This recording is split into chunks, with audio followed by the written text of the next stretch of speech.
নমস্কার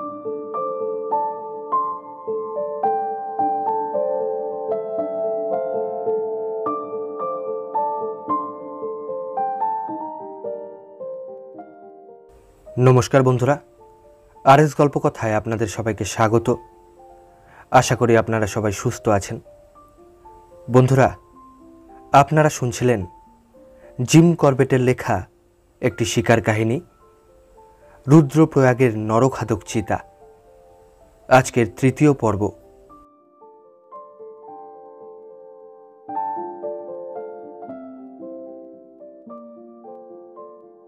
প্রত্যেক দিন বিকেলে আমার সঙ্গে দুজন লোক মই নিয়ে পুল পর্যন্ত যেত।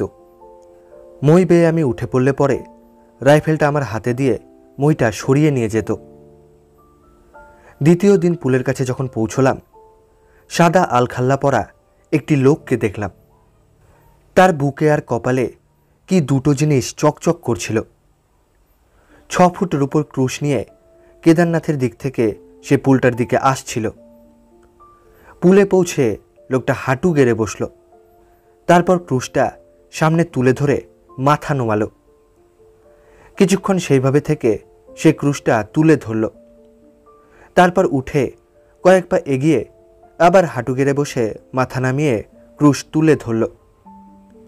সারাটা সেতু সে এই করতে করতে পার হলো। আমাকে পেরিয়ে যাবার সময়ে সে নমস্কারের ভঙ্গিতে হাত তুলল, কিন্তু তাকে গভীরভাবে প্রার্থনারত মনে হওয়ায় আমি কোনো কথা বললাম না। মাথায় আর বুকে যে দুটো জিনিস চকচক করতে দেখেছিলাম, সে দুটো দেখলাম রূপোর ক্রুশ। এই অদ্ভুত মানুষটিকে দেখে আমার মতো আমার লোকরাও কৌতূহলী হয়ে উঠেছিল। লোকটি রুদ্রপ্রয়াগ বাজারে যাবার চড়াই হাঁটাপথে উঠে গেল। ওকে দেখতে দেখতে ওরা জিজ্ঞেস করল লোকটি কী রকম, কোন দেশ থেকে এসেছে ও যে খ্রিস্টান তা দেখেই বোঝা যাচ্ছে। যেহেতু আমি ওকে কথা বলতে শুনিনি, ওর লম্বা চুল, কুচকুচে ঘন দাড়ি আর ওর চোখ মুখ দেখে যা বুঝলাম লোকটি উত্তর ভারতীয়। পরদিন সকালে মই বেয়ের টাওয়ার থেকে নেমে আমি ইন্সপেকশন বাংলোর দিকে যাচ্ছিলাম।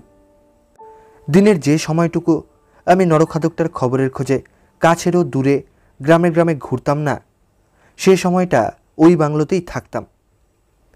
যাচ্ছি, তখন দেখি পথের কাছে একটা মস্ত পাথরের চাইয়ের ওপর দাঁড়িয়ে সেই আলখাল্লা পরা লোকটা নদীটা দেখছে। আমি কাছে আসতে ও পাথর থেকে নেমে এসে আমায় সম্ভাষণ জানালো। আমি যখন জিজ্ঞেস করলাম এখানে আসার উদ্দেশ্য কি, ও বলল যে দুষ্ট আত্মা গাড়োয়ালের মানুষদের নির্যাতন করছে তার হাত থেকে ওদের উদ্ধার করবার জন্য বহু দূরের এক দেশ থেকে ও এসেছে। যখন বললাম এই কাজ কিভাবে করবে, ওর প্রস্তাবটা কি, ও বলল ও একটা বাঘের কুশপুতুল তৈরি করবে। তৈরি করার পর প্রার্থনার সহায়তায় দুষ্ট আত্মাটাকে তার মধ্যে ঢুকিয়ে ফেলবে। তারপর কুশপুতুলটি ও গঙ্গায় ভাসিয়ে দেবে। নদী ওটাকে ভাসিয়ে সমুদ্রে নিয়ে যাবে। সেখান থেকে দুষ্ট আত্মাটা ফিরতে পারবে না। সমুদ্রে থেকে মানুষের আর কোনো ক্ষতিও করতে পারবে না। লোকটা যে কাজ সেধে ঘাড়ে নিয়েছে, ওর তা সম্পন্ন করার ক্ষমতাকে আমি যত সন্দেহই করি না কেন, ওর বিশ্বাস আর পরিশ্রম করার ক্ষমতা দেখে মুগ্ধ না হয়ে পারলাম না। আমি টাওয়ার থেকে নামার আগেই রোজ সকালে ও পৌঁছে যেত। সন্ধ্যায় যখন ফিরে আসতাম তখনও দেখতাম কঞ্চি, দড়ি, কাগজ, সস্তার রঙিন কাপড় দিয়ে ও ওর সেই বাঘ বানাচ্ছে খেটে খুঁটে। সে বাঘ তৈরির কাজ যখন প্রায় শেষ হয়ে এসেছে, এক রাতের প্রবল বর্ষণে সব ভেঙেচুরে খুলে ফেলে দিল। এতটুকু নিরস্ত না হয়ে পরদিন সকাল থেকে গান গাইতে গাইতে মহানন্দে আবারও কাজ শুরু করল। অবশেষে সেই মহান দিবস হাজির হলো। ওর মনের মতো করে জিনিসটা তৈরির কাজ শেষ হলো। সে বাঘ প্রায় ঘোড়ার মতো বড়, তার সঙ্গে কোনো জানিত প্রাণীর মিল নেই। তামাশায় যোগ দিতে মনে প্রাণে ভালোবাসে না এমন লোক আমাদের পাহাড়িদের মধ্যে কে আছে? লম্বা খুঁটিতে বেঁধে সে কুশপুতুল যখন খাড়া উতরাই পথে একটা ছোট বালুচরে নামানো হলো, তার সঙ্গে তখন 100-র বেশি লোক। তাদের অনেকে কাসর পেটাচ্ছে, লম্বা শিঙায় ফু দিচ্ছে। নদীর কিনারে এনে খুঁটি থেকে কুশপুতুলটি খোলা হলো। মাথার টুপিতে বুকে রূপোর ক্রুশ, হাতে 6 ফুট ক্রুশ। সাদা আলখাল্লা পরা লোকটি বালিতে হাঁটু গেড়ে বসল। অতি আন্তরিক প্রার্থনায় দুষ্ট আত্মাটাকে ওর তৈরি মূর্তিতে ঢোকালো। তারপর কাসরের ঢং ঢং শিঙার কান ফাটানো শব্দের মধ্যে সেটিকে গঙ্গায় ভাসান দেওয়া হলো। বহু মিষ্টান্ন ও ফুলের অর্ঘ্যের সঙ্গে মূর্তিটি দ্রুত সমুদ্রের পথে ভেসে চলে গেল। পরদিন সকালে পাথরের ওপর আর চেনা চেহারাটি দেখা গেল না। যারা ভোরে নদীতে স্নান করতে যাচ্ছিল তাদের কয়েকজনকে জিজ্ঞেস করলাম আমার সেই আলখাল্লা শোভিত বন্ধুটি কোথা থেকে এসেছিল, গেলই বা কোথায়। তারা জবাব দিল, পুণ্যাত্মা পুরুষ কোথা থেকে এলেন কে বলতে পারে, তিনি কোথায় গেলেন তা জিজ্ঞেস করার সাহস আছে কার? কপালে চন্দনের ত্রিবলি আঁকা এই যে লোকগুলো ওই মানুষটিকে পুণ্যাত্মা বলে উল্লেখ করল, মূর্তি ভাসানের অনুষ্ঠানে যারা অংশগ্রহণ করেছিল এরা সবাই হিন্দু। ভারতে কোনো পাসপোর্ট পরিচয়জ্ঞাপক গোল চাকতির চল নেই। সামান্য কজন যারা কালাপানি পার হয়েছে তারা ছাড়া অন্যদের কাছে ধর্মের স্থান অতি উচ্চ। আমার মনে হয় গেরুয়া আলখাল্লা পরে অথবা ভিক্ষাপাত্র হাতে অথবা মাথার টুপিতে ও বুকে রূপোর ক্রুশ লাগিয়ে এখানে যে কোনো লোক খাইবার পাশ থেকে কুমারিকা অন্তরীপ অবধি হেঁটে চলে যেতে পারে। কেউ তাকে একবারও তার গন্তব্য কোথায় তা জিজ্ঞেস করবে না, জানতে চাইবে না তার যাত্রার উদ্দেশ্য কী। তখনও পুলটা পাহারা দিচ্ছি। এর মধ্যে পাউরি থেকে ইবার্টসন আর তার স্ত্রী জিন এসে হাজির। ইন্সপেকশন বাংলোয় জায়গার খুবই অভাব, সুতরাং তাদের জন্যে ঘরটা ছেড়ে দিয়ে আমি তীর্থপথের অনেক দূরের পাহাড়টায় গিয়ে আমার 40 পাউন্ড ওজনের তাঁবু গাড়লাম। বহু মাইল জুড়ে প্রত্যেকটি বাড়ির দরজায় আর জানলায় যে প্রাণীটার নখের আঁচড় রেখে গিয়েছে তার হাত থেকে আত্মরক্ষার জন্যে তাঁবু মোটেই যথেষ্ট নয় বলে আমিও আমার লোকজন মিলে তাঁবুর জায়গাটার চারদিকে একটা কাটা ঝোপের বেড়া তৈরি করলাম। এই জায়গাটার ওপর এসে ঝুঁকে পড়েছে একটা বড় ময়না গাছ। সেটার ডালপালার জন্যে আমার তাঁবু খাটাতে অসুবিধে হচ্ছে দেখে গাছটা কেটে ফেলতে বললাম। খানিকটা কাটা হয়ে যাওয়ার পর আমি মত বদলালাম, কারণ তাহলে দিনের বেলা রোদের তাপ আটকানোর জন্যে ছায়া পাবো না। কাজেই গাছটা সম্পূর্ণ কেটে না ফেলে শুধু ডালগুলো ছেটে দিতে বললাম। তাঁবুর ওপর গাছটা প্রায় 45 ডিগ্রি কোণ করে হেলেছিল। আমরা ছিলাম 8 জন। রাতের খাওয়ার পর আমি বেড়ার প্রবেশপথটা একটা কাটা ঝোপ দিয়ে বন্ধ করে দিলাম এবং সেই সময় আমার খেয়াল হলো যে নরখাদকটার পক্ষে গাছটায় উঠে বেড়ার ভিতর লাফিয়ে পড়া খুবই সহজ হবে। যা হোক, বেজায় দেরি হয়ে গেছে, তখন আর কিছু করার ছিল না। চিতাটা যদি সে রাতের মতো আমাদের রেহাই দেয় তবে পরদিন সকালেই গাছটা কেটে সরিয়ে ফেলা যাবে। আমার লোকদের জন্যে কোনো তাঁবু ছিল না। ভেবেছিলাম তারা ইন্সপেকশন বাংলোর সংলগ্ন কুঠুরিতে ইবার্টসনের লোকজনদের সঙ্গেই শোবে, কিন্তু তারা তাতে রাজি হলো না। বলল খোলা তাঁবুতে তাদের বিপদ আমার চেয়ে বেশি হবে না।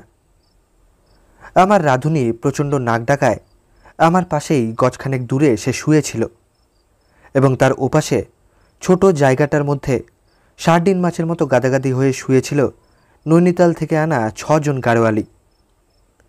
আমাদের প্রতিরক্ষা ব্যবস্থার দুর্বল জায়গা হচ্ছে গাছটা, সেটার কথাই ভাবতে ভাবতে ঘুমিয়ে পড়লাম। খুব উজ্জ্বল চাঁদনি রাত সেটা। মাঝরাত্রি নাগাদ হঠাৎ চিতাটার গাছে চড়ার শব্দ শুনে ঘুম ভেঙে গেল। চারপাশে ছড়ানো কাটা থেকে পা বাঁচাবার জন্যে বিছানা থেকে রাইফেলটা তুলে নিয়ে পা দুটো নামিয়ে সবে চপ্পলের মধ্যে ভরেছি। এমন সময় গাছটা থেকে একটা কটাত শব্দ আর সঙ্গে সঙ্গে রাঁধুনির চিৎকার, সাহেব বাঘ বাঘ! এক লাফে তাঁবুর বাইরে গিয়ে ঘুরে দাঁড়িয়ে রাইফেল তাক করার আগেই চিতাটা ওধারে বাদ থেকে লাফিয়ে একটা ধাপ জমির ওপর লাফিয়ে পড়ল। প্রবেশপথের কাটা ঝোপটা টেনে সরিয়ে ছুটলাম জমিটার দিকে। শস্যশূন্য 40 গজ চওড়া জমিটার ওপর দাঁড়িয়ে কাটা ঝোপের আর বড় বড় কয়েকটা পাথর ছড়ানো পাহাড়ের গাটা ভালো করে নজর করে দেখছি। এমন সময় পাহাড়টার অনেক ওপর থেকে একটা শেয়ালের ডাক জানিয়ে দিল যে চিতাটা আমার নাগালের বাইরে চলে গেছে। পরে রাধুনী আমাকে জানিয়েছিল যে সে চিত হয়েছিল। আমি তা অনেক আগেই বুঝেছিলাম। গাছে চির খাবার শব্দ শুনে চোখ খুলতেই সোজা তার নজর গিয়ে পড়ে চিতাটার ওপর, ঠিক যে সময় জন্তুটা লাফিয়ে পড়তে যাচ্ছিল। পরদিন গাছটা কেটে ফেলা হলো, বেড়াটা শক্ত করা হলো, এবং যদিও ওই তাঁবুতে আমরা কয়েক সপ্তাহ ছিলাম, আমাদের ঘুমের আর কোনো ব্যাঘাত হয়নি।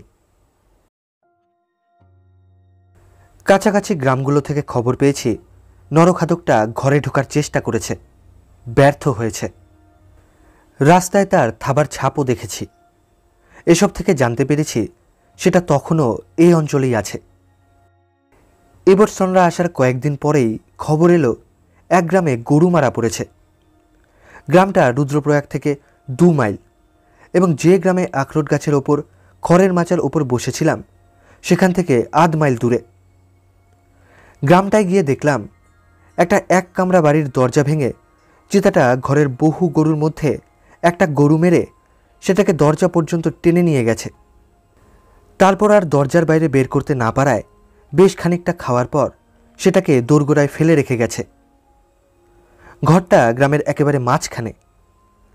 ঘুরে ফিরে দেখা গেল যে কয়েক গজ দূরের একটা বাড়ির দেওয়ালে গর্ত করলে মরিটার উপর বেশ নজর রাখা যায়। মৃত গরুটার মালিকই ওই বাড়ির মালিক। সে আমাদের পরিকল্পনায় সানন্দে সম্মত হলো। সন্ধ্যা হলে ঘরটা ভালো করে আটকে সঙ্গে আনা স্যান্ডউইচ আর চা খেয়ে আমরা পালা করে দেওয়ালের গর্ত দিয়ে তাকিয়ে দীর্ঘ রাত জেগে পাহারা দিলাম, কিন্তু চিতাটার কোনো সাড়া শব্দ পেলাম না।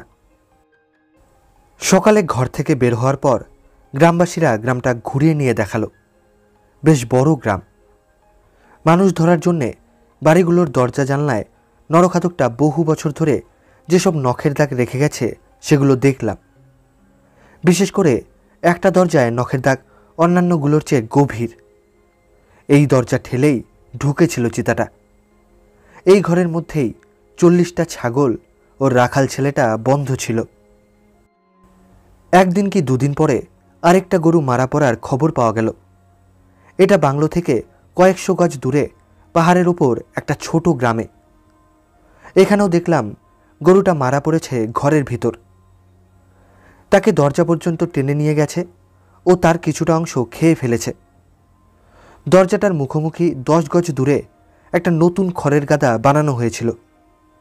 গাদাটা 16 ফুট উঁচুতে, একটা 2 ফুট উঁচু কাঠের মাচার ওপর। খবরটা এসেছিল খুব সকালে, সুতরাং সারাটা দিন সময় পেলাম, এবং বিকেল নাগাদ যে মাচানটা আমরা তৈরি করলাম নিশ্চিত বলতে পারি সেটা যে শুধু অত্যন্ত কার্যকরী হলো তাই নয়, উপরন্তু এই ধরনের কাজের জন্যে এ পর্যন্ত যত মাচান বানানো হয়েছে তার মধ্যে সবচেয়ে শিল্প সুন্দর। প্রথমে খড়ের গাদা ভেঙে ফেলা হয়, তারপর কাঠের মাচানটার চারদিকে খুঁটি লাগিয়ে ওটার 4 ফুট ওপরে একটু ছোট করে দ্বিতীয় একটা মাচান তৈরি করা হলো। গোটা জিনিসটাকে ঘেরা হলো 2 ইঞ্চি ফাঁক তারের জাল দিয়ে। প্রথম মাচান ও মাটির মধ্যে ফাঁক থাকলো। জালের ফাঁক ঠুসে দেওয়া হলো খড়ের আটি। আগের মতো কিছু নিচে চারদিকে ছড়িয়েও দেওয়া হলো।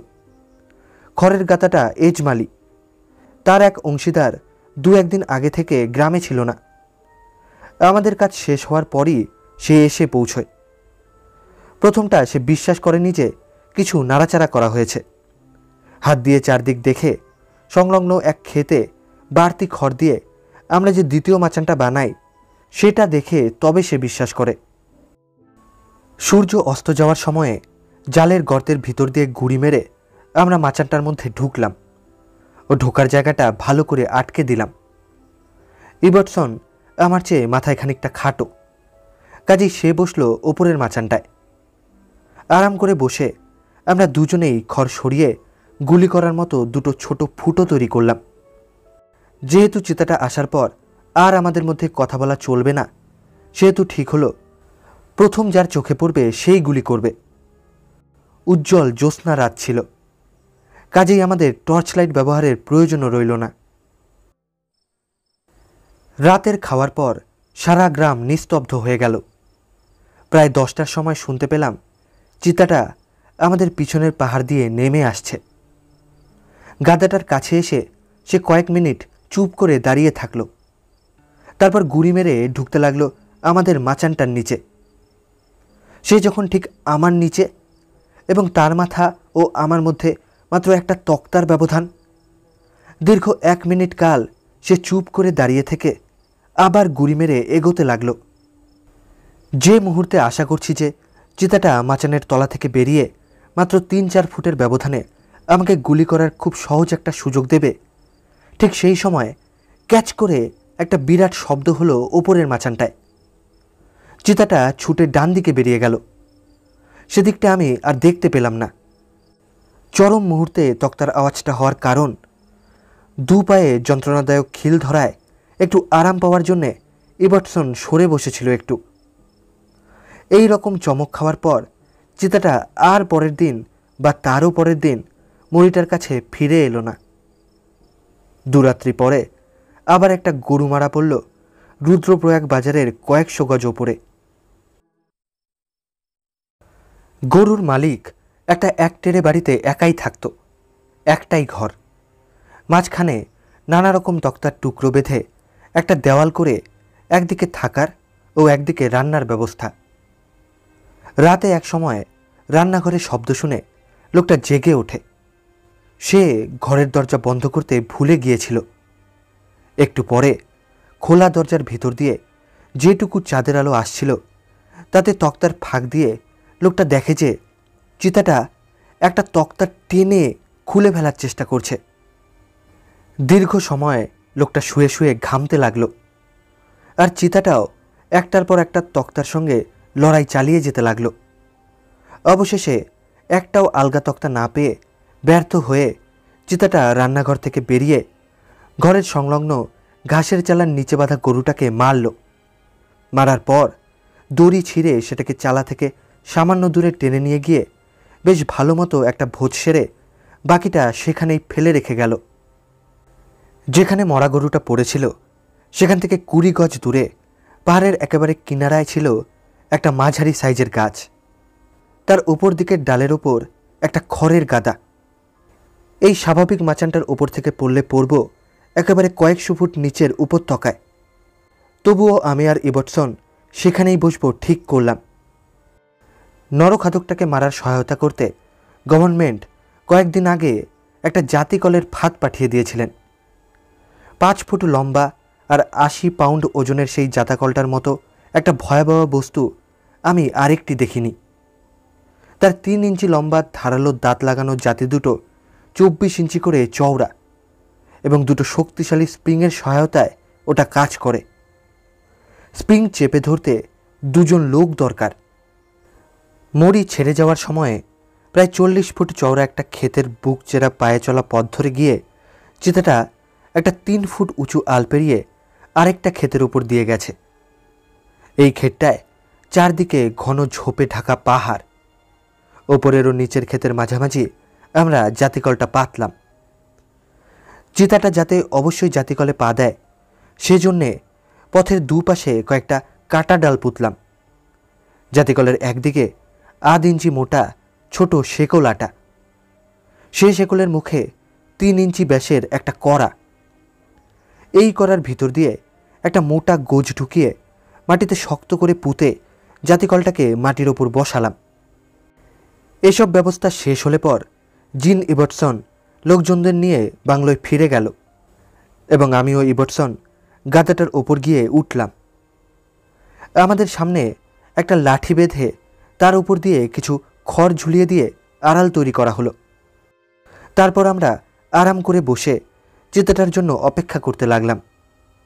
আমরা নিশ্চিত হয়েছিলাম যে এবার চিতাটা আমাদের হাত থেকে পালাতে পারবে না। সন্ধ্যা ঘনিয়ে এলে আকাশ ঘন মেঘে ছেয়ে এলো। রাত্রি 9টার আগে যেহেতু চাঁদ উঠবে না, সেহেতু নির্ভুলভাবে গুলি করার জন্যে আমাদের বাধ্য হয়েই টর্চ লাইটের ওপর নির্ভর করতে হবে। এই লাইটটা বেশ ভারী ও ঝামেলার ব্যাপার। ইবটসন আমাকে গুলি করার জন্য পিড়াপিড়ি করায় আমি খানিক চেষ্টার পর সেটা আমার রাইফেলে আটকে নিলাম। অন্ধকার ঘনাবার 1 ঘন্টা বাদে উপর্যুপরি ক্রুদ্ধ গর্জনে বোঝা গেল চিতাটা জাতিকলে পড়েছে। সুইচ টিপে টর্চ জেলে দেখি চিতাটা পেছন ফিরছে। সামনের 2 পা থেকে জাতিকলটা ঝুলছে। দুম করে গুলি করলাম। আমার .450 বুলেট লাগলো শেকলের একটা জোর আংটায়। শেকল ছিঁড়ে গেল। গোছ থেকে ছাড়া পেতেই লম্বা লম্বা লাফ মেরে চিতাটা ক্ষেত পেরিয়ে ছুটল। জাতিকলটা ওর সামনের দিকে। আমার বন্দুকের বানলের গুলি ইবটসনের শটগানের 2টো মরণান্তিক গুলি ওর দিকে ছুটে গেল। প্রত্যেকটি গুলি লক্ষ্যভ্রষ্ট হলো। রাইফেলে আবার গুলি ভরার চেষ্টা করতে গিয়ে আমি টর্চটার কোথাও গড়বড় করে ফেলি। তারপর টর্চটা আর জ্বললই না। চিতাটার গর্জন আর আমাদের 4টে গুলির আওয়াজ শুনে রুদ্রপ্রয়াগ বাজার থেকে, কাছাকাছি গ্রাম থেকে লণ্ঠন ও পাইন কাঠের মশাল নিয়ে বাড়িঘর ছেড়ে পিলপিল করে লোক বেরিয়ে এলো। সবাই এসে জুটল একটেরে বাড়িটার চারদিকে। চেঁচিয়ে ওদের দূরে সরে থাকতে বলে কোনো লাভ হলো না, কেননা ওরা নিজেরা এত হল্লা করছিল যে আমাদের গলা শুনতে পাচ্ছিল না। আমি রাইফেল নিয়ে গাছ থেকে নামলাম। অন্ধকারে সে এক বেপরোয়া ঝুঁকি নেওয়া হলো। মাচানে যে পেট্রোম্যাক্স নিয়ে উঠেছিলাম, আমি নামতে নামতে ইবটসন সেটা জ্বালল, পাম্প দিল। দড়ি বেঁধে ঝুলিয়ে পেট্রোম্যাক্সটা আমার হাতে দিয়ে ইবটসন মাটিতে নেমে এলো। যেদিকে চিতাটা গেছে দুজনেই চললাম সেদিকে। ক্ষেতের মাঝামাঝি জায়গায় নিচের পাহাড় মাটি ফুঁড়ে বেরোবার ফলে একটা ঢিপি পাহাড়। ভারী বাতিটা উঁচু করে ধরেছে ইবটসন, আমার কাঁধে রাইফেল। আমরা পাশাপাশি ওদিকে এগোচ্ছি। ঢিপি পাহাড়টার পরেই মাটিতে গর্ত মতো। সেখানে বসে আমাদের দিকে চেয়ে গজরাচ্ছে চিতাটা। ওর মাথায় আমার গুলিটা ঢুকবার কয়েক মিনিটের মধ্যেই এক উত্তেজিত জনতা আমাদের ঘিরে ফেলল। এতকালের ভয়ঙ্কর শত্রুকে ঘিরে ওরা সত্যি নাচতে শুরু করে দিল। আমার সামনে যে জন্তুটা মরে পড়ে আছে, এটা একটা অতিকায় মদ্দা চিতা। আগের রাতে এই কাঠের তক্তার পার্টিশন ভেঙে একটা মানুষকে ধরার চেষ্টা করেছে। যে অঞ্চলে ডজন ডজন মানুষ নিহত হয়েছে, সেখানেই ও গুলি খেয়ে মরল। এই যে সেই নরখাদক, তা ধরে নেবার পক্ষে এই যুক্তিগুলো ভালো, পর্যাপ্তও বটে। তবু আমি নিজেকে বিশ্বাস করাতে পারছি না, মেয়েটির মরি রেখে যখন বসেছিলাম সেই রাতে যে জানোয়ারটাকে দেখি, এই সে। হ্যাঁ, সেও ছিল অন্ধকার রাত। হ্যাঁ, আমি চিতাটার শরীরের একটা আবছা ঝলক মাত্র দেখি। তবু সাগ্রহে হাত বাড়িয়ে যে জানোয়ারটাকে বাসে বাঁধা হচ্ছে, সেটা যে নরখাদকটা নয়, এ আমার দৃঢ় বিশ্বাস হলো। সামনে ইবটসনরা, তারপর চিতাটা বয়ে নিয়ে যাচ্ছে কজন, তারপর বহু শত লোকের এক জনতা চলেছে। আমরা বাজারের পথে বাংলোর দিকে চললাম। মিছিলের পিছনে পাহাড় থেকে হোঁচট খেতে খেতে নামছি। এই জমায়েতের মধ্যে আমি একমাত্র বিশ্বাস করতে পারছি না রুদ্রপ্রয়াগের নরখাদক চিতা মরেছে। আমার চিন্তাভাবনা সহসা ফিরে গেল অতীতে। তখন আমি ছোট ছেলে। ঘটনাটা আমাদের শীতকালীন আবাসের কাছাকাছি ঘটে। অনেক বছর বাদে ব্রেভ ডিডাস, কিংবা হয়তো ব্রেভেস্ট ডিডাস নামে একটা বইয়ে ঘটনাটার কথা দেখেছিলাম। বন বিভাগের ব্রেইডউড এবং ভারতীয় সিভিল সার্ভিসের স্মিটন, এই দুজন সে ঘটনায় ছিল। সে রেলগাড়ির আগেকার যুগের কথা। এক অন্ধকার ঝড়ের রাতে এরা দুজন ডাকগাড়ি চেপে মোরাদাবাদ কালাধুঙ্গি যাচ্ছিল। একটা পথে মোড় ঘুরতে ওরা একটা খ্যাপা হাতির সামনে পড়ে। কোচোয়ানার ঘোড়া দুটোকে মেরে ফেলে হাতিটা, গাড়িটা উল্টে দেয়। ব্রেইডউডের কাছে একটা রাইফেল ছিল।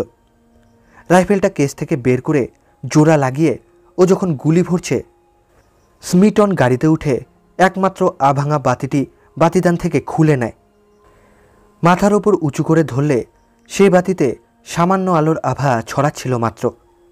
সেইভাবেই সেটাকে ধরে স্মিটন হাতিটার কাছে এগিয়ে গিয়ে হাতির কপালের ওপর আলো ফেলে, যাতে ব্রেইডউড হাতিটাকে ঠিক জায়গায় গুলি মেরে মেরে ফেলতে পারে। চিতা আর খেপা হাতিতে অবশ্যই প্রচুর পার্থক্য আছে, তবু সঙ্গীর বুলেট তাকে বাঁচাবে মাত্র এই ভরসায় মাথার উপর বাতি ধরে। যন্ত্রণায় উন্মত্ত একা চিতার কাছে এগোতে ভরসা পাবে এমন লোকও কমই আছে। পরে দেখেছিলাম চিতাটা ওর থাবাটা ছিঁড়ে প্রায় খুলে ফেলেছিল জাতিকল থেকে। চামড়ার একটা পাতলা টুকরোয় বেঁধে আটকে ছিল মাত্র। বহু বছরের মধ্যে এই প্রথম রাতে বাজারের সব বাড়ির দরজা খুলে গেল। দোরগোড়ায় মেয়েরা ছেলেপিলে দাঁড়িয়ে খুব ধীরে এগোনো যাচ্ছিল, কেননা কয়েক গজ বাদে বাদেই ছেলেপিলে চারপাশে ভিড় করে ভালো করে দেখবে বলে চিতাটাকে নামাতে হচ্ছিল। লম্বা পথটার অনেক দূর গিয়ে দলটা আমাদের ছেড়ে চলে গেল। বিজয়গর্বের চিতাটাকে বাংলোয় নিয়ে এলো আমাদের লোকজন। তাঁবুতে গিয়ে স্নান সেরে বাংলোয় ফিরে এলাম। ডিনার খেতে খেতে তার অনেক বাদেও ইবটসনরা এবং আমি মৃত চিতাটাই যে নরখাদক তার সপক্ষে ও বিপক্ষে স্ব যুক্তি পেশ করলাম। এ পক্ষ ও পক্ষকে বোঝাতে বিশ্বাস করাতে সক্ষম হলো না। অবশেষে আমরা ঠিক করলাম ইবটসনকে নিজের কাজে পাউরি ফিরতে হবে। রুদ্রপ্রয়াগে এতদিন থাকার ফলে আমিও ক্লান্ত শ্রান্ত, তাই পরের দিনটা আমরা চিতাটার ছাল ছাড়িয়ে শুকোব। তারপর দিন তাঁবু উঠিয়ে পাউরি রওনা দেব। ভোর থেকে শুরু করে সন্ধে গড়িয়ে যাওয়া অবধি কাছেও দূরের গ্রাম থেকে দলের পর দল লোক আসতেই থাকলো চিতাটাকে দেখতে। যেহেতু এদের মধ্যে অধিকাংশ জনই বলতে থাকলো এই জানোয়ারটাই যে নরখাদক, তা ওরা দেখেই চিনেছে। ইবটসনের বিশ্বাস বদ্ধমূল হতেই থাকলো যে ওদের ধারণা ঠিক, আর আমার বিশ্বাস বদ্ধমূল হতেই থাকলো ওরা ভুল করছে। আমার অনুরোধে ইবটসন দুটো কাজ করল। ও জনসাধারণকে হুঁশিয়ারি জানালো, নরখাদকটির বিষয়ে সাবধান ও সতর্ক থাকার কথা যেন মনে রাখে সবাই, সে ব্যবস্থায় গা ঢিলা না দেয়। আর আমরা নরখাদকটিকেই মেরেছি সরকারকে টেলিগ্রাম করে সে খবর জানানো থেকে বিরত হলো। সে রাতে আমরা তাড়াতাড়ি ঘুমোতে গেলাম। পরদিন ভোর না হতেই রওনা হতে হবে। আমি যখন উঠেছি তখনও অন্ধকার। ছোটা হাজরি খাচ্ছি, অর্থাৎ প্রাতরাশ। পথে কথাবার্তার আওয়াজ পেলাম। যেহেতু এটা অত্যন্ত আশ্চর্য, আমি হেঁকে জিজ্ঞেস করলাম, এমন সময়ে রাস্তায় ওরা করছেটা কি? আমাকে দেখে চারটি মানুষ চড়াই পথ বেয়ে আমার তাঁবুতে উঠে এলো। খবর দিল চাতোয়া পিপল ঝোলাপুল থেকে মাইলখানেক দূরে নদীর তীরে বেশ দূরে নরখাদকটি একটি মেয়েকে মেরেছে। আমাকে এই খবরটা দিতে পাটোয়ারি ওদের পাঠিয়েছে। ভোরের চা নিয়ে ঢুকবে বলে ইবটসন সবে তার লোককে দরজা খুলে দিচ্ছে। এই সময়ে আমি গিয়ে উপস্থিত হলাম। পাউরি যাত্রা বাতিল করে দিয়ে জিনের বিছানার ওপর বসে একটা বড় ম্যাপ বিছিয়ে চা খেতে খেতে আমরা পরিকল্পনাটা আঁটতে লাগলাম। ইবটসনের হেডকোয়ার্টার পাউরিতে তার জরুরি কাজ রয়েছে। বড়জোর আর 2 দিন ও 2 রাত সে অপেক্ষা করতে পারে। আগের দিন নৈনিতালে তার করে দিয়েছিলাম যে পাউরি ও কোটদোয়ারা হয়ে ফিরছি। ওই তার বাতিল করে দেব এবং রেলপথে না গিয়ে যে পথ দিয়ে এসেছিলাম সেই হাঁটা পথেই ফিরে যাব। এই ব্যবস্থা পাকা করে আর যে গ্রামে মেয়েটি মারা পড়েছে ম্যাপে সেটা দেখে নিয়ে আমি আমার তাঁবুতে ফিরে গিয়ে পরিকল্পনা বদলের কথা আমার লোকদের জানালাম ও জিনিসপত্র গুছিয়ে নিয়ে যে 4 জন লোক খবর এনেছে তাদের সঙ্গে আসতে বললাম। জিন রুদ্রপ্রয়াগেই থাকবে। প্রাতরাশের পর ইবটসনের ঘোড়া দুটোয় চেপে আমি আর ইবটসন রওনা হয়ে পড়লাম। একটা গালফ অ্যারব, অন্যটি বিলিতি ঘোড়া। আমার যত ঘোড়ায় চাপার সৌভাগ্য হয়েছে তার মধ্যে সবচেয়ে স্থির কদম দুটি ঘোড়া। আমরা সঙ্গে নিয়েছিলাম আমাদের রাইফেল, একটা স্টোভ, একটা পেট্রোম্যাক্স বাতি এবং কিছু খাবার দাবার। একটা ধার করা ঘোড়ার ওপর ঘোড়াগুলোর খাবার চাপিয়ে নিয়ে সঙ্গে আসছিল ইভারসনের সহিস। চাতোয়া পিপল পুলের কাছে গিয়ে ঘোড়া দুটো ছেড়ে দিলাম। চিতাটাকে গুলি করার রাতে পুলটা বন্ধ করা হয়নি, ফলে নরখাদকটা নদী পার হয়ে গিয়ে প্রথম গ্রামটাতেই একটা শিকার পেয়েছে। একজন পথপ্রদর্শক পুলের ওপর আমাদের জন্য অপেক্ষা করছিল। সে আমাদের নিয়ে একটি অত্যন্ত খাড়াই শৈলশিরা বেয়ে উঠে ঘাসে ঢাকা এক পাহাড়ের ঢাল ধরে চলে নামল উত্তরাই পথে, ঘন জঙ্গলে ঢাকা এক গভীর খাদে। খাদ দিয়ে একটি ছোট নদী বয়ে যাচ্ছে। সেখানে পাটোয়ারি আর জনাবিশেক লোক মরিটা পাহারা দিচ্ছে। অতি স্বাস্থ্যবতী ফর্সা একটি মেয়ের মরি, বয়স প্রায় 18-20 হবে। উপুর হয়ে দুপাশে হাত দুটো ছড়িয়ে মেয়েটি পড়েছিল। শরীর থেকে সুতোটি অবধি খুলে ফেলা হয়েছে। পায়ের তলা থেকে ঘাড় অবধি চেটে সাপ করে ফেলেছে চিতাটা। ঘাড়ে বড় বড় 4টে দাঁতের দাগ। শরীরের ওপর ও নিচ থেকে যথাক্রমে কয়েক পাউন্ড করে মাংস খেয়ে ফেলা হয়েছে। পাহাড়ের চড়াই ভাঙার সময়ে আমরা ঢোল পেটাবার শব্দ পাচ্ছিলাম। মরিটা পাহারা দিচ্ছিল যারা, তারাই ওগুলো বাজাচ্ছিল। তখন বেলা প্রায় 2টো। ধারে কাছেও চিতাটা থাকবার কোনো সম্ভাবনা নেই।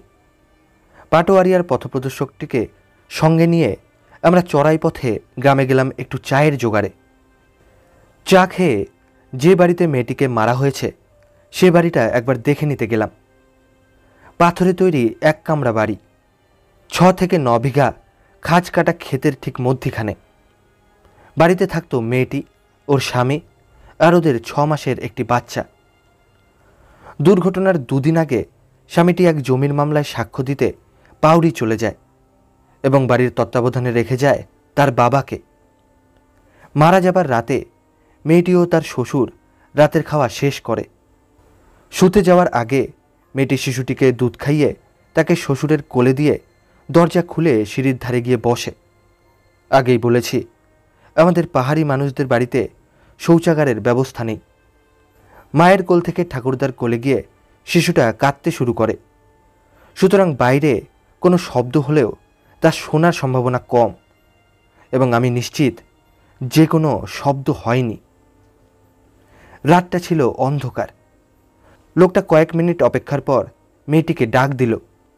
উত্তর না পেয়ে আবার ডাকল এবং তারপর উঠে গিয়ে তাড়াতাড়ি দরজাটা বন্ধ করে খিল এঁটে দিল। সেদিন সন্ধ্যার দিকে বৃষ্টি হয়েছিল, কাজেই পুরো ঘটনাটা কি ঘটে তা মনে মনে সাজিয়ে বুঝে নেওয়া সহজ হলো। বৃষ্টি থামার কিছু পরেই চিতাটা গ্রামের দিক থেকে এসে দরজাটার বাইরে 30 গজ দূরে জমির মধ্যে একটা পাথরের আড়ালে গুড়ি মেরে বসেছিল। এখানে চিতাটা কিছুক্ষণ যাবৎ শুয়েছিল। বোধহয় লোকটিকে আর মেয়েটিকে কথাবার্তা বলতে শুনেছিল। দরজা খুলে মেয়েটি দরজার ডান দিকে ফিরে এবং অংশত চিতাটার দিকে পিছন ফিরে বসে। পাথরটা ঘুরে ঘরের কোণ পর্যন্ত 20 গজ জমি চিতাটা গুড়ি মেরে চলে আসে এবং ঘরের দেয়াল ঘেঁষে এসে পিছন থেকে মেয়েটিকে ধরে পাথরটা পর্যন্ত টেনে নিয়ে যায়।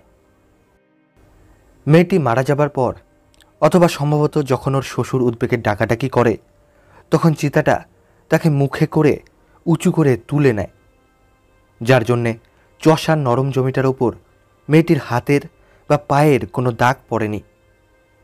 ওই অবস্থায় তাকে বয়ে নিয়ে একটা জমির পর 3 ফুট উঁচু আল পার হয়ে আরেকটা জমির শেষে গিয়ে পৌঁছয়। এই জমিটার শেষে খারাপ 12 ফুট নিচে একটা পায়ে চলা পথ। প্রায় 150 পাউন্ড ওজনের মেয়েটিকে মুখে করে চিতাটা এখানে লাফ দিয়ে নামে। এই থেকে তার শক্তির কিছুটা আন্দাজ পাওয়া যাবে যে যখন সে পায়ে চলা পথটার উপর লাফিয়ে নামে তখনও মেয়েটির শরীরের কোনো অংশই মাটিতে লাগেনি।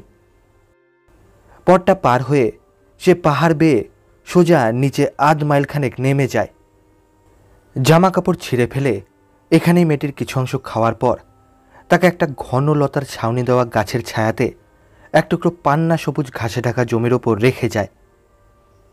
বিকেল 4টে নাগাদ মরির ওপর বসার জন্যে আমরা নেমে গেলাম। সঙ্গে নিয়ে গেলাম পেট্রোম্যাক্স বাতিটা আর রাতে শিকারের জন্যে টর্চ লাইট।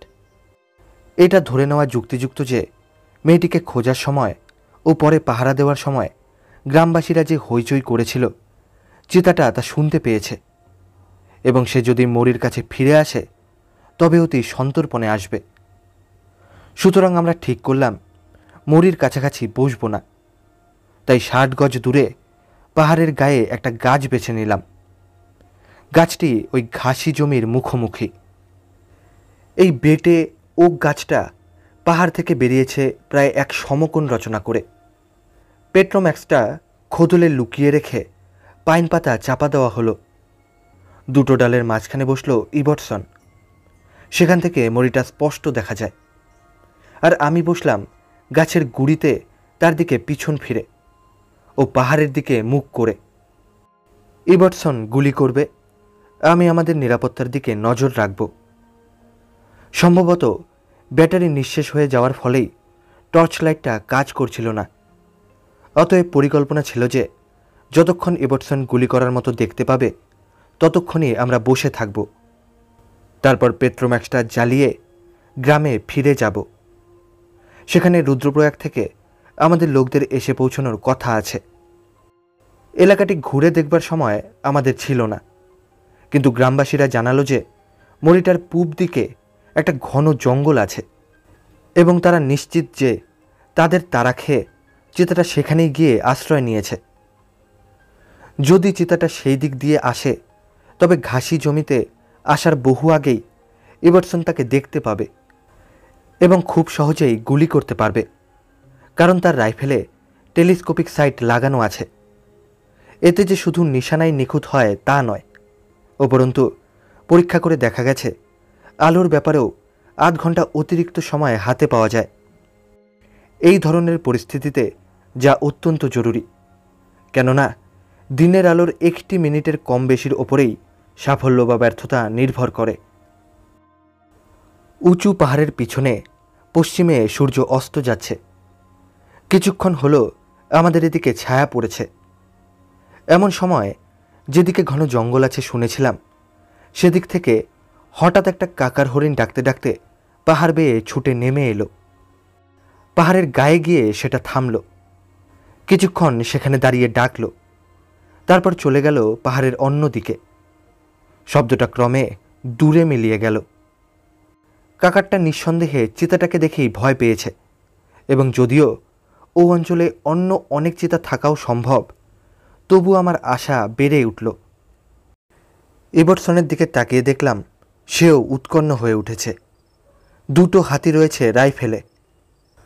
আলো কমে আসছিল, কিন্তু তখনও টেলিস্কোপিক সাইট ছাড়াই গুলি করা চলে। সেই সময় আমাদের ঠিক 30 গজ ওপরে নিচু ঝোপগুলোর পেছন থেকে স্থানচ্যুত একটা পাইন ফল গড়াতে গড়াতে আমার পায়ের কাছে গাছের গোড়ায় এসে ঠেকল। চিতাটা এসে গিয়েছে এবং সম্ভবত বিপদ আঁচ করে পাহাড়ের এমন জায়গায় এসে দাঁড়িয়েছে যেখান থেকে নিরাপদে মরির চারদিকের জমিটা খুঁটিয়ে দেখা যায়। আমাদের দুর্ভাগ্যক্রমে এই করতে গিয়ে সে আমাদের গাছটাকে একেবারে মরির সঙ্গে একই সঙ্গে দেখতে পেল। যদিও আমার দেহরেখা কোথাও বেরিয়ে নেই বলে আমি হয়তো তার দৃষ্টি এড়িয়ে যাব, কিন্তু 2 ডালের মাঝখানে বসে থাকা ইবটসনকে সে নির্ঘাত দেখে ফেলবে। আমার গুলি করার মতো আলো যখন একেবারে মিলিয়ে গেছে এবং ইবটসনের টেলিস্কোপিক সাইটও যখন আর কোনো কাজেই আসবে না, তখন টের পেলাম যে চিতাটা চুপি চুপি গাছটার দিকে নেমে আসছে। কিছু একটা করার এই হচ্ছে সময়।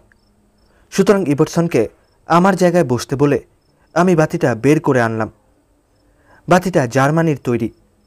এর আলোটা খুব উজ্জ্বল, কিন্তু এর লম্বা গড়ন ও আরও লম্বা হাতলের জন্যে এটা জঙ্গলে ব্যবহারের উপযোগী মোটেই নয়। আমি ইবটসনের চেয়ে একটু লম্বা বলে প্রস্তাব করলাম বাতিটা আমিই নিয়ে যাব, কিন্তু ইবটসন জানালো বাতির দায়িত্ব সে ঠিক মতোই নিতে পারবে। অধিকন্তু নিজের রাইফেলের চেয়ে আমার রাইফেলের ওপরই ওর ভরসা বেশি। সুতরাং আমরা রওনা দিলাম। আগে ইবটসন, পিছনে আমি, আমার দুটো হাত রাইফেলের ওপর। গাছটা থেকে 50 গজ দূরে একটা পাথরে চড়তে গিয়ে ইবটসন পিছলে পড়ল। বাতির তলাটা জোরে ধাক্কা খেল পাথরের সঙ্গে এবং ম্যান্টলটা ভেঙে গুঁড়ো হয়ে পড়ল বাতির তলায়। পেট্রোলের চুঙি দিয়ে যে নীল শিখাটা বেরোচ্ছিল তাতে কোথায় পা ফেলব তা দেখার মতো আলো পাওয়া যাচ্ছিল বটে, কিন্তু কথা হচ্ছে কতক্ষণ এই সুবিধে পাওয়া যাবে। ইবটসন বলল, বাতিটা ফাটার আগে মিনিট 3 সময় আমরা পাব। 3 মিনিটে 8 মাইল চড়াই ভাঙা অসম্ভব ভয়াবহ প্রস্তাব, বিশেষত যেখানে প্রতি পদে পদে পাথর আর কাটাঝোপ এড়িয়ে চলতে হচ্ছে এবং সম্ভবত পিছু নিয়েছে, এবং পরে দেখেছি প্রকৃতই পিছু নিয়েছিল একটা নরখাদক। জীবনে একটা ঘটনা ঘটে যা যতদিনই যাক কখনো স্মৃতি থেকে মুছে যায় না। আমার কাছে ওই অন্ধকারে পাহাড়ে ওঠাটা এমনই এক ঘটনা। অবশেষে যখন হাঁটাপট্টার ওপর গিয়ে পড়লাম তখনও আমাদের কষ্টের শেষ হলো না, কেননা সে পথে সার সার মোষ গড়াগড়ি খাবার অগভীর ডোবা, ফলে পথের চিহ্নটিহ্ন হারিয়ে গিয়েছিল। উপরন্তু আমাদের লোকজনরা কোথায় আছে তা জানতাম না। কখনো ভিজে মাটির ওপর আছাড় খেয়ে, কখনো অদেখতা পাথরের ওপর হোঁচট খেয়ে শেষ পর্যন্ত আমরা কয়েকটা পাথরের সিঁড়ির গায়ে গিয়ে পৌঁছলাম। সিঁড়িগুলো পথ থেকে তফাতে, ডান দিকে। সিঁড়ি দিয়ে উঠে গিয়ে দেখি একটা ছোট উঠোন, তার ওদিকে একটা দরজা। দরজা ধাক্কা দিয়ে ভিতরের লোকজনকে চেঁচিয়ে ডেকে দরজা খুলতে বললাম। উঠে আসতে আসতে হুকো টানার শব্দ শুনেছিলাম। দরজায় লাথি মেরে খুলতে বললাম। কোনো সারা শব্দ না পেয়ে পকেট থেকে দেশলাই বের করে সেটা নাড়িয়ে বললাম, যদি 1 মিনিটের মধ্যে দরজা না খোলো তাহলে ঘরে আগুন ধরিয়ে দেব। এতে ঘরের ভিতর থেকে উৎকণ্ঠিত কণ্ঠে অনুনয় শোনা গেল যে দরজা খুলে দেওয়া হচ্ছে, যেন আগুন না লাগানো হয়। 1 মিনিট বাদে প্রথমে ভিতরের, তারপর বাইরের দরজা খুলে গেল। 2 লাফে আমি আর ইবটসন ঘরে ঢুকলাম। তারপর দরজা বন্ধ করে দরজায় পিঠ দিয়ে বসলাম। নানা বয়সের 12-14 জন স্ত্রী পুরুষ ও শিশু ঘরটার মধ্যে ছিল।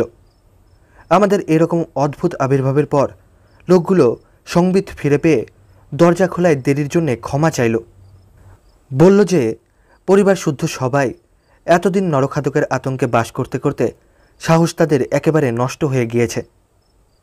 নরখাদকটা যে কখন কি বেশ ধারণ করবে তা জানা না থাকায় তারা রাতের বেলায় যে কোনো শব্দকেই সন্দেহের চোখে দেখে। তাদের ভীতিতে আমাদের পূর্ণ সহানুভূতি ছিল, কারণ ম্যানটলটা ভেঙে যাওয়ার কয়েক মিনিট পরে তেতে লাল হওয়া বাতিটা যখন ফেটে যাওয়ার আশঙ্কায় নিভিয়ে দেওয়া হয়েছিল, তখন থেকেই আমি ধরে নিয়েছিলাম যে আজ আর আমাদের সশরীরে গ্রামে পৌঁছানো সম্ভব হবে না। আমরা জানতে পারলাম আমাদের লোকজন সূর্যাস্তের সময় এসে পৌঁছেছে। পাহাড় বেয়ে আরও দূরে গিয়ে কয়েকটা বাড়ির একটাতে তারা আছে। 2-4 জন শক্ত সমর্থ লোক আমাদের পথ দেখিয়ে নিয়ে যেতে চাইল, কিন্তু আমরা জানতাম যে তাদের একলা ফিরে আসতে দেওয়াটা খুন করারই সামিল হবে। অতএব আমি তাদের প্রস্তাব প্রত্যাখ্যান করলাম। তারা এই বিপদের ঝুঁকিটা পুরো বুঝেই প্রস্তাবটা করেছিল। আমরা জিজ্ঞেস করলাম তারা যে কোনো রকমের একটা লণ্ঠন আমাদের দিতে পারে কিনা। ঘরের কোণ থেকে খুঁজে পেতে তারা একটা পুরনো, অব্যবহার্য ও চিমনি ফাটা লণ্ঠন এনে হাজির করল, এবং খুব ঝাঁকিয়ে যখন দেখা গেল কয়েক ফোঁটা তেল ওটার ভিতরে আছে, তখন সেটা জ্বালল।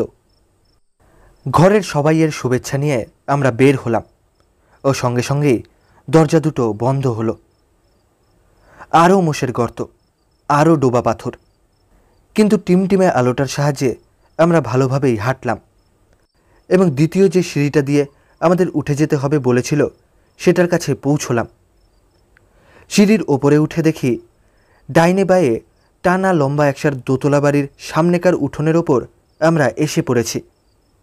বাড়ির প্রত্যেকটি দরজা জানলা বন্ধ, কোথাও কোনো আলোর চিহ্ন নেই। ডাকাডাকির পর একটা দরজা খুলে গেল। একটা ছোট পাথরের সিঁড়ি বেয়ে আমরা ওপরতলার বারান্দায় গিয়ে উঠলাম।